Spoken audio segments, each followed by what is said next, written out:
నేను గీతాంజలి. ప్రస్తుతం మనతో పాటు ఉన్నారు భారతీయ శంకరపీఠం వ్యవస్థాపకులు, ప్రముఖ ఆధ్యాత్మికవేత్త, జ్యోతిష్యులు, బ్రహ్మశ్రీ అన్నవరపు తిరుపతిమూర్తి అవధాని గురువు గారు. వారితో మాట్లాడదాం.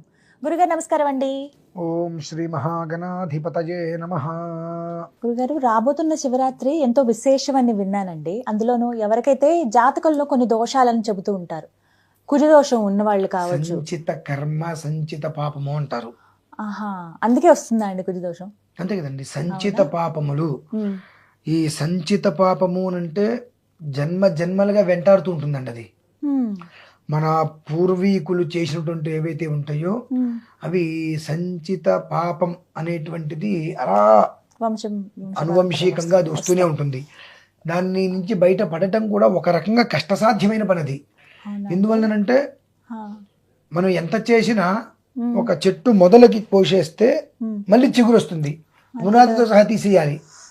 ఆ తీసేయగలిగితేనే ఆ సంచిత పాపం అనేటువంటిది పూర్తిగా జరిగిపోతుంది. అవే కుజదోషము, కాలసర్పదోషము, పితృదోషము, విశేషంగా నక్షత్రాలు అని ఉంటాయండి, స్త్రీ శాపం వాళ్ళకి అని. అంటే నక్షత్రాల వారు అనేటువంటిది ఉంటుంది కానివ్వండి, జన్మకృతంగా ఉంటుంది. అది నక్షత్రంతో సంబంధం ఉండదు. కొన్ని అవి ఉన్నాయని తెలుసుకోవచ్చా? ఏ కారణాల ద్వారా తెలుసుకోవచ్చు? ఎలాంటివి సూచికలు? ఒక మనిషి తను చేయవలసినటువంటి పని ఏ కారణం చేతైనా చేయలేకపోతున్నాడంటే సంచిత క్రియాకర్మ, అడ్డంకులు.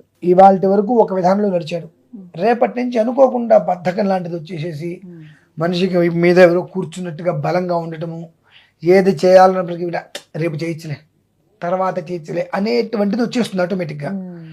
అది లేజినెస్ అంటారు. అప్పటి వరకు ఒక్కగా నడుస్తుంది. అప్పటి నుంచి అంటే స్వతసిద్ధంగా కూడా 16 సంవత్సరాలు దాటిన తర్వాత నుంచి దాని ప్రభావానికి మనిషి లోనవుతాడు. మరో జన్మ అనేటువంటిది ద్వితీయ జన్మ ఏర్పడుతుంది. అప్పటి నుంచి కూడా అది నడిపిస్తూ ఒకవేళ ఏ కారణం చేతనైనా రుణంతో కనుక జన్మించినట్లయితే ఇబ్బంది అయిపోతుంటుంది. సంచిత కర్మ అంటారు. మరి ఇలాంటి వాళ్ళు ఈ శివరాత్రికి ఏమైనా పూజలు కానీ ఏమైనా అభిషేకం విశేషంగానే చేయించుకోవచ్చా అండి? సంచిత పాప వినాశక లింగం తత్ప్రణమామి సదాశివలింగం, లింగాష్టకంలో ఉంటుంది. ఈ సంచిత పాపములు అనగానే అదే గుర్తొచ్చింది. అంతే కదండి, అంతకు మించి ఇంకేముందమ్మా. అంటే ఈశ్వరారాధన వలన కాని పని లేదు, జరగదు అనేటువంటి పదం ఉండదు. కానీ అది ఎలా చేయాలి అనేటువంటిది ఉంటుంది, అది తెలియాలి ముందు. నిత్యం చేసే విధానం ఒకటి ఉంటే నైమిత్తికం ఒకటి. ఇప్పుడు మనకు సుబ్రహ్మణ్య స్వామి క్షేత్రం ఉంది, స్వయంభూ. అవునండి, సుబ్బరాయ కొండగా మార్చి నిన్న 5, 6, 7 3 రోజులు కూడా 14 తలల సుబ్రహ్మణ్య స్వామి విగ్రహాన్ని అన్ని కూడా అక్కడ పెట్టడం జరిగింది. అదే స్థానంలో శివరాత్రికి అహోరాత్రమమ్మ అంటే 15వ తారీఖు ఉదయం నుంచి 16వ తారీఖు ఉదయం వరకు 24 గంటలు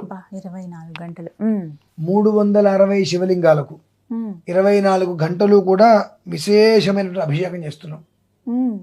మధ్యలో ఎక్కడ బ్రేక్ ఇవ్వడం ఉండదు. 6 కాలాల యందు 6 రకాల విశేషమైన ద్రవ్యాలు.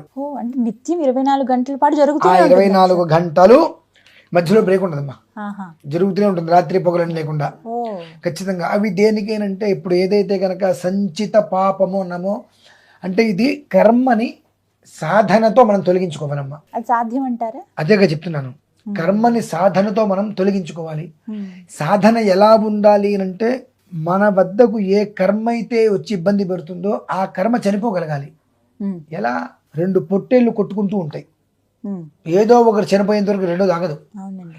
ఆ రెండిట్ల మధ్యలో మనం తలకాయ పెడితే మన తల పగిలిపోతుంది కదా. సో అలానే మనకు పొట్టేలినటువంటి ఒక కర్మతో మనం యుద్ధం చేస్తున్నాం.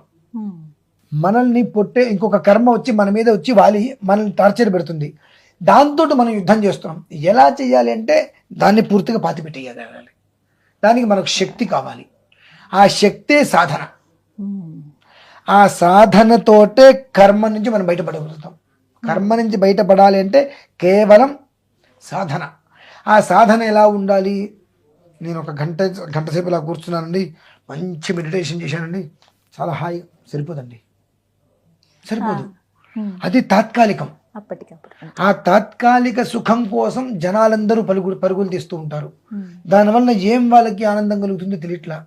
ఒక సుఖం ఉంది అంటే అది దీర్ఘకాలికంగా ఉండాలి. తాత్కాలికమైన సుఖం కోసం నువ్వు ఆరాటపడ్డావు అంటే తర్వాత అది నిన్ను ముంచేస్తుంది. కర్మ అంతే. ఆ కర్మను పూర్తిగా నువ్వు తొక్కగలగాలి. కర్మను పూర్తిగా తొక్కగలగాలి అంటే నువ్వు చేసేటువంటి ఆరాధన శక్తి ఆ రకంగా రావాలి. అది దృష్టిలో ఉంచుకొని సంచిత పాప వినాశన లింగం అంటే ఎలా పోతుంది? ఆ సంచిత పాపాలన్నింటినీ కూడా వినాశనం చేసేది ఎవరు? మళ్ళీ ఈశ్వరుడు, శివలింగం. తత్ ప్రణమామి సదాశివలింగం.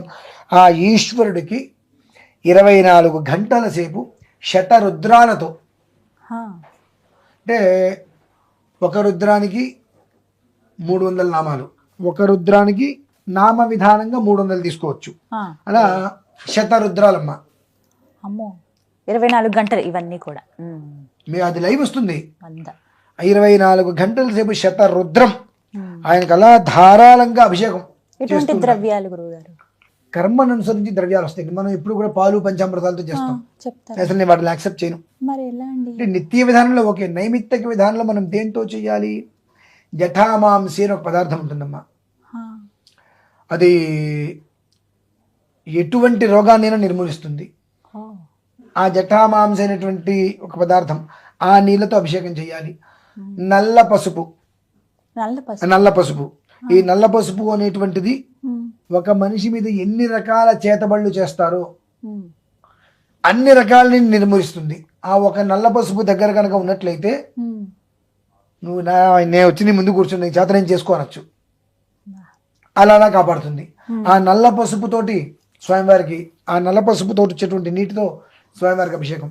తర్వాత పచ్చి పసుపు, అంటే మనకు పచ్చి పసుపు ఉంటుంది, దాన్ని దంచి, తర్వాత నువ్వుల్ని దంచి తీసేటువంటి నూనె, ఇలా ప్రత్యేకమైన నూనె. దీనికి మృత్యుప్రద దోషానికి, పితృదోషానికి, పితృశాపానికి నివారణ.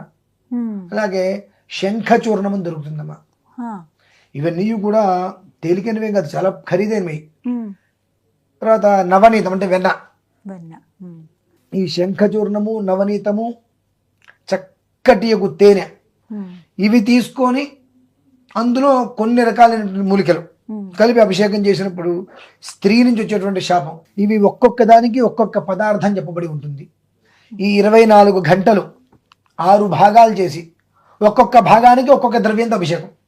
అంటే ఒక కాలం అంటే ఎంతసేపు వస్తుందండి? ఎన్ని గంటలు ఉంటాయి? 24 గంటలు.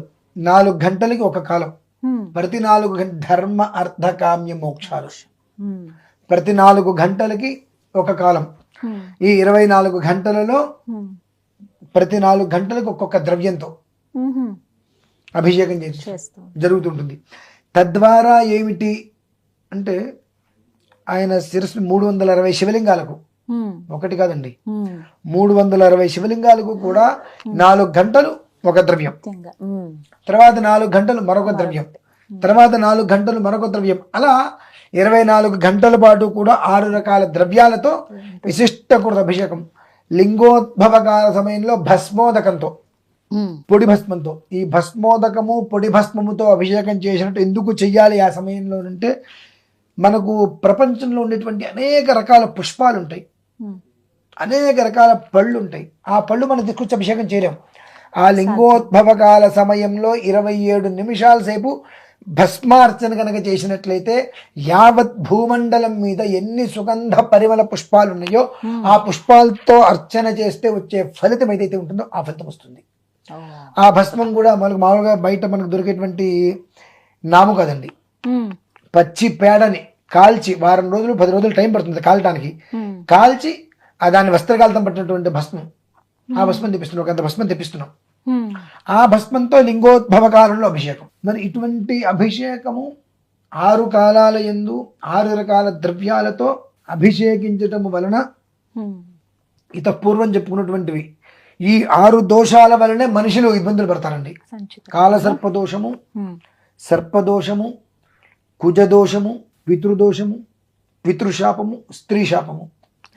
ఈ 6 ఏ ఒక్కడున్నా చాలు, మిగిలినవన్నీ కూడా అలా వచ్చేస్తాయి. ఒకదాని వెనకాల ఒకటి అక్క చెల్లిలాగా షుగరు బీపీలు ఇవన్నీ ఒకదాని తర్వాత ఎలా వస్తాయో అలా వచ్చేస్తాయి ఇవన్నీ. ఈ 6 నుండి మనిషి విముక్తుడయ్యాడు, బంధ విముక్తుడయ్యాడు అంటే వాడిని పట్టుకోవడం అనేటువంటిది బ్రహ్మతరం కాదు. ఇంకా అటువంటిది రావాలి అంటే ఆ యోగం కలిసి రావాలి. మరి ఇప్పుడు ఆ యోగం కలిసి వచ్చిందా అండి అంటే, రవి ఆ రోజు పూర్తి రవికాల యోగం. ఉమ్. ఆదివారం అయింది, ఉత్తరాషాఢ నక్షత్రం. అంతే కదండి, అవును. దీనికి సంబంధం ఏంటండి? ఉమ్.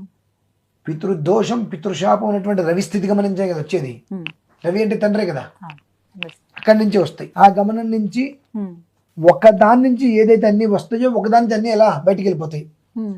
ఈ కారణరీత్యా 24 గంటల సేపు ఈ 6 రకాల ద్రవ్యాలతో అర్చన చేయడం వలన ఈ 6 దోషాల ద్వారా ఉమ్. జీవితం అనేటువంటి